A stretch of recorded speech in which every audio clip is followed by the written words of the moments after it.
Hi students, ఈరోజు మనం ఎస్క్యూఎల్కి సంబంధించి కమాండ్స్ చెప్పుకున్నాం ఆల్రెడీ. సో ఆ కమాండ్స్లో మెయిన్ కమాండ్ మనం ఆల్ పర్పసెస్లో ఎక్కువగా యూజ్ చేసే కమాండ్ సెలెక్ట్ కమాండ్ గురించి మనం ఈరోజు చూద్దాం. సో సెలెక్ట్ కమాండ్ ఏంటంటే మనం దాన్ని రిట్రీవల్ కమాండ్ అని చెప్తాం. సో ఆ సెలెక్ట్ కమాండ్ని సింటాక్స్ ఏంటి, దాన్ని ఎలా యూజ్ చేస్తాము అనేది మనం ఈరోజు చూద్దాం. సో ఫస్ట్ ఆఫ్ ఆల్ నేను దానికి సంబంధించిన సింటాక్స్ ఏదైతే ఉందో దాన్ని నేను ఇక్కడ కమాండ్ ప్రాంప్ట్లో ప్రాక్టీస్ చేసే ముందు ఒకసారి ఇక్కడ నోట్ ప్యాడ్లో సింటాక్స్ ఇస్తున్నాను. సో సింటాక్స్లో ఉన్న రూల్స్ని ఫాలో అవుతూ మనం ఏం చేయాలి అంటే దాన్ని సింటాక్స్ యొక్క ఆర్డర్ని బేస్ చేసుకుని మనం ప్రాక్టీస్ చేయాల్సి ఉంటుంది. So first of all note pad open చేసి ఇక్కడ నేను సింటాక్స్ నోట్ చేస్తున్నాను.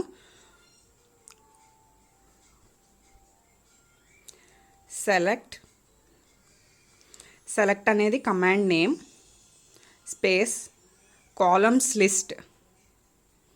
సో మనం ఏ టేబుల్ మీద అయితే సెలెక్ట్ కమాండ్ అప్లై చేద్దాం అనుకుంటున్నామో ఆ సెలెక్ట్ కమాండ్కి కావాల్సిన కాలమ్స్ లిస్ట్ 1 or more మనం ఆ కాలమ్స్ లిస్ట్ని అక్కడ మెన్షన్ చేయాలి. తర్వాత ఫ్రమ్ క్యాపిటల్ లెటర్స్లో ఉన్నవన్నీ కూడా కంపల్సరీ ఫాలో అవ్వాల్సిన కమాండ్స్, అండ్ స్మాల్ లెటర్స్లో ఉన్నవి మనం ఓన్గా తీసుకున్న కాలమ్స్ లిస్ట్, టేబుల్ నేమ్స్ మన ఇష్టం. సో నేను అందుకని స్మాల్ లెటర్స్లో మెన్షన్ చేస్తున్నాను. నెక్స్ట్ మనకి ఆప్షనల్స్ ఇవన్నీ కూడా ఎప్పుడు అవసరమైతే అప్పుడు మనం ఈ ఆర్డర్లో యూజ్ చేసుకోవడం అనేది జరుగుతుంది. సో యాక్చువల్గా వేర్ క్లాజ్ అంటే select column list from table name అని మనం యూజ్ చేసుకోవచ్చు. లేదు సమ్ సిచ్యువేషన్లో వేర్ కండిషన్స్ ఏమైనా ఉంటే వేర్ క్లాజ్ అనే ఒక క్లాజ్ని యూజ్ చేసుకోవచ్చు. Next group by clause. So ఏదైనా సరే ఒక గ్రూప్ని బేస్ చేసుకుని మనం గ్రూప్ కింద ఫామ్ చేసి యూజ్ చేయాలంటే గ్రూప్ బై క్లాస్ యూజ్ చేస్తాం. So next having clause. So having ఏదైతే ఉంది అని హ్యావింగ్ అని చెప్పాలి అని కండిషన్ అనుకుంటే having clause. Next order by clause. Order by అంటే ascending order or descending order. So ఈ 2 ఆర్డర్స్లో ఏదైనా ఒక ఆర్డర్ని బేస్ చేసుకుని ప్రింట్ చేయాలి అంటే మనం ఆర్డర్ బై క్లాస్ యూజ్ చేస్తాం. సో మనం నెక్స్ట్ కమింగ్ క్లాసెస్లో వీటికి సంబంధించి ఎగ్జాంపుల్ క్వరీస్ చూద్దాం. సో ప్రెజెంట్ ఇది normal syntax for select statement. నేనేంటంటే ఆల్రెడీ SQL ప్లస్లో యూజ్ చేస్తూ ప్రీడిఫైన్డ్ టేబుల్స్ ఏవైతే ఉన్నాయో దాని మీద ఈ సెలెక్ట్ కమాండ్ ఎలా వర్క్ అవుతుంది అనేది ఈరోజు చూపిస్తాను.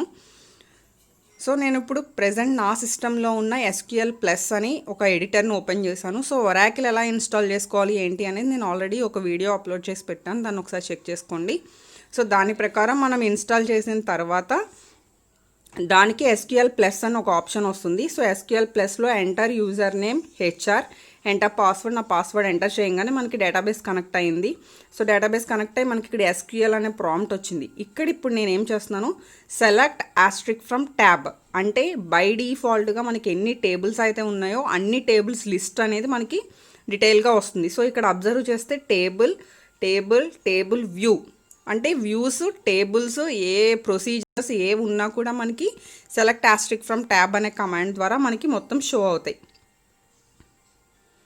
సో ఒకసారి అబ్జర్వ్ చేయండి. Countries, departments, employees, employee details, view, jobs history, locations and regions.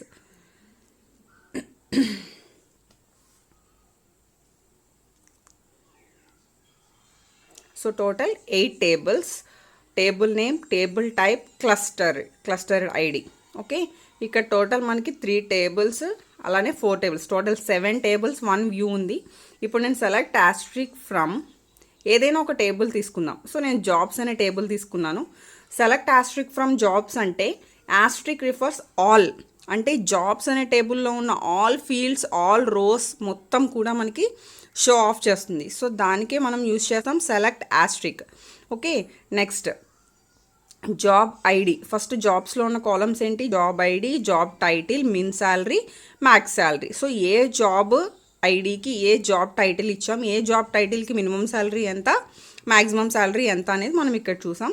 So మీరు ఏ కమాండ్ అప్లై చేయాలన్నా కూడా మనం ఇక్కడ SQL ప్రాంప్ట్ దగ్గర మనం అప్లై చేయాల్సి ఉంటుంది. సో ఇది total all information from table చూడటం కోసం మనం సెలెక్ట్ ఆస్ట్రిక్ అనేది మెన్షన్ చేస్తాం.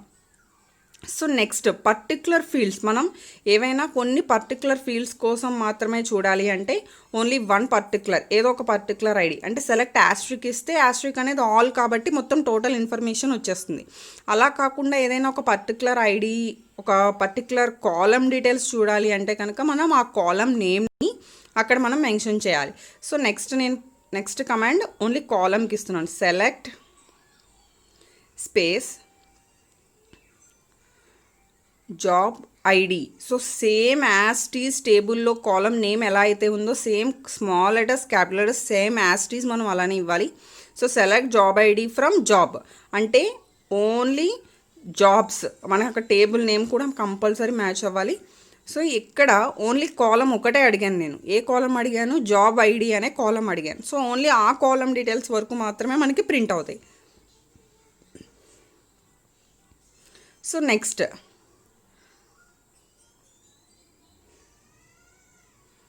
మనకి ఒక కాలమే అడిగాం కాబట్టి ఓన్లీ 1 కాలం మెన్షన్ చేసాం. అదే మోర్ దాన్ కాలమ్స్ కావాలి అంటే మనం కామాతో అక్కడ కాలమ్స్ లిస్ట్ 1 ఆర్ మోర్ అని చెప్పుకున్నాం కదా. సో ఆల్రెడీ అక్కడ కామాతో మనం ఎన్ని కాలమ్స్ కావాలంటే అన్ని కాలమ్స్ అక్కడ మనం మెన్షన్ చేయొచ్చు.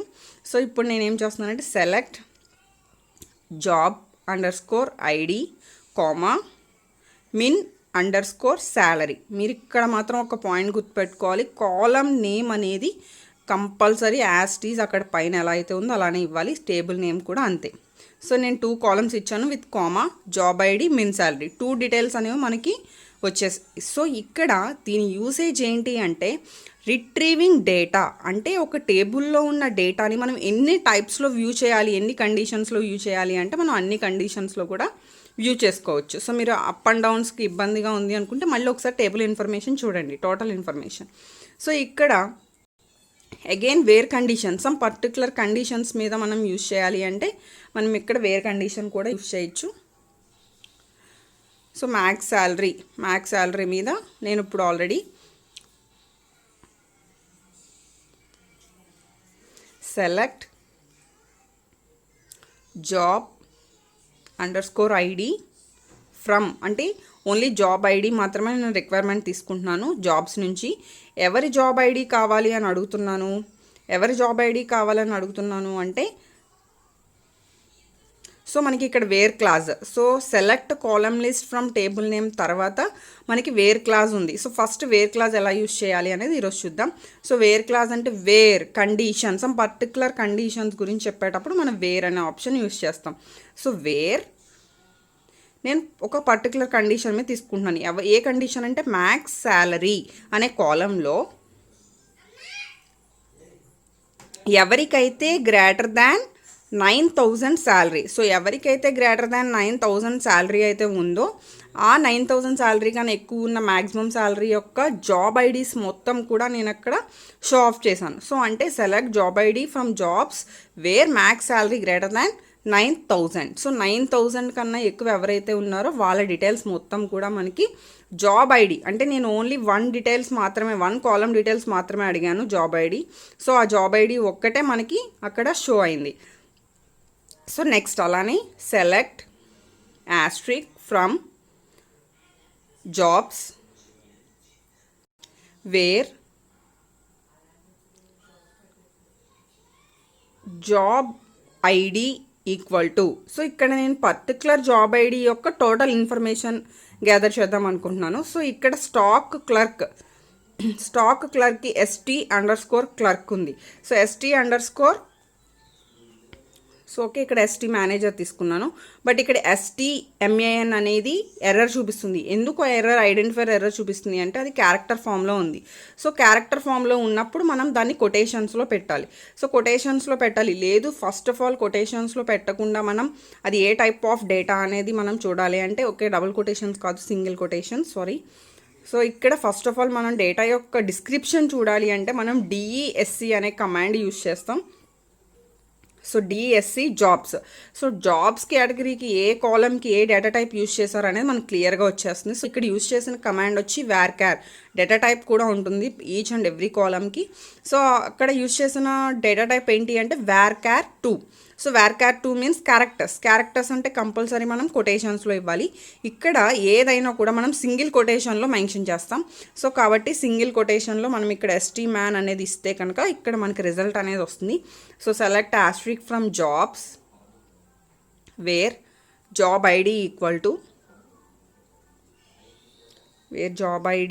టు సింగిల్ కొటేషన్స్లో ST_man. సో ఇక్కడ మనకి క్లియర్గా డీటెయిల్స్ అనేవి షో ఆఫ్ అవుతాయి. అంటే ఓన్లీ ఎస్టీ మ్యాన్కి సంబంధించిన డీటెయిల్ అనేది మనకి ఇక్కడ షో ఆఫ్ అయింది. సో నెక్స్ట్ అలానే వేర్ కండిషన్స్ మనం ఏ కాలం మీద ఏ డేటా మీద కావాలన్నా కూడా మనం యూజ్ చేసుకోవచ్చు. సో ఇక్కడ నేను అగైన్ ఇంకొక కమాండ్ ఇస్తున్నాను, select job underscore ID comma job underscore title. So నేను 2 కాలమ్స్ డీటెయిల్స్ ప్రింట్ చేద్దాం అనుకుంటున్నాను. So job ID, job title from jobs wear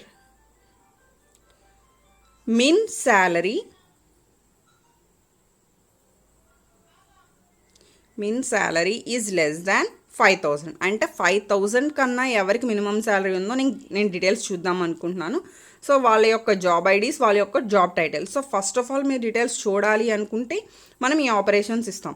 లేదు వాటి మీద ఏమన్నా ఇంక్రిమెంట్స్ అప్లై చేయాలి అనుకుంటే మనకి సెపరేట్ అగ్రిగేట్ ఫంక్షన్స్ ఉంటాయి. అవి మనం నెక్స్ట్ క్లాస్లో చూద్దాం.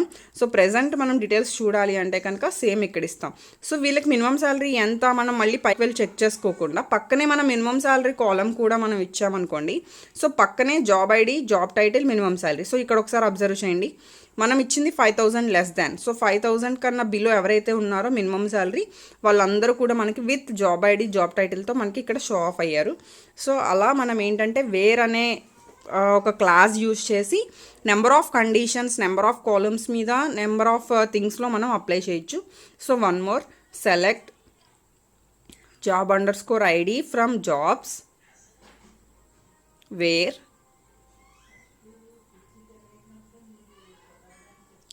Wear job underscore title equal to. So titles చూడండి ఒకసారి, stock clerk. So stock clerk అనేది వేర్ 2 మనకు అర్థమవుతుంది. సో కాబట్టి సింగిల్ కొటేషన్స్లో మెన్షన్ చేయాలి. సేమ్ అక్కడ ఎలా అయితే ఉందో అలానే మెన్షన్ చేయాలి. బట్ నేను ఇక్కడ ఒకసారి అబ్జర్వ్ చేయండి, క్యాపిటల్ లెటర్స్లో ఇచ్చాను. క్యాపిటల్ లెటర్స్లో ఇచ్చినప్పుడు అలా క్యాపిటల్ లెటర్స్లో ఉన్న రోస్ ఏమీ లేవు కాబట్టి నో రోస్ సెలెక్టెడ్ అని వచ్చింది. సో ఇక్కడ అబ్జర్వ్ చేస్తే స్టాక్ క్లర్క్ అనేది ఎలా ఉంది, ఎస్ క్యాపిటల్ ఉంది, సి క్యాపిటల్ ఉంది, రిమైనింగ్ అనేది స్మాల్ లెటర్స్ ఉన్నాయి. కాబట్టి యాజ్ టీజ్ అలానే ఇస్తే మనకి ఇన్ఫర్మేషన్ వస్తుంది. S capital, stock space clerk, C capital. So ఇప్పుడు మనకి స్టాక్ క్లర్క్ అనే ఒక డీటెయిల్స్ అనేవి మనకి షో ఆఫ్ అవుతాయి. కాబట్టి ఈ ఎగ్జాంపుల్ ఎందుకు చూపించాను అంటే capital letters and small letters యొక్క variation very very important. So మనం నో రోస్ సెలెక్టెడ్ అంటే ఎవరు లేరు, రాంగ్ ఆన్సర్ వచ్చింది అనుకోకూడదు. సో అక్కడ మనం ఇచ్చిన రిజల్ట్ ఒకసారి కరెక్ట్గా ఉందా లేదా చెక్ చేసుకోవాలి. వెరీ వెరీ స్మాల్ ఎర్రర్స్కి కూడా మనకి రిజల్ట్ అనేది వేరియేషన్ అవుతుంది. కాబట్టి వెరీ కేర్ఫుల్గా అబ్జర్వ్ చేయండి. సో ఎగ్జిట్ అయిపోయాను. మీరు SQL ప్లస్ అనే ఒక ఆప్షన్ ఉంటుంది సాఫ్ట్వేర్ ఇన్స్టాల్ చేసుకున్న తర్వాత, దాంట్లోకి లాగిన్ అయితే కనుక మనం ఈ ప్రాసెస్ అంతా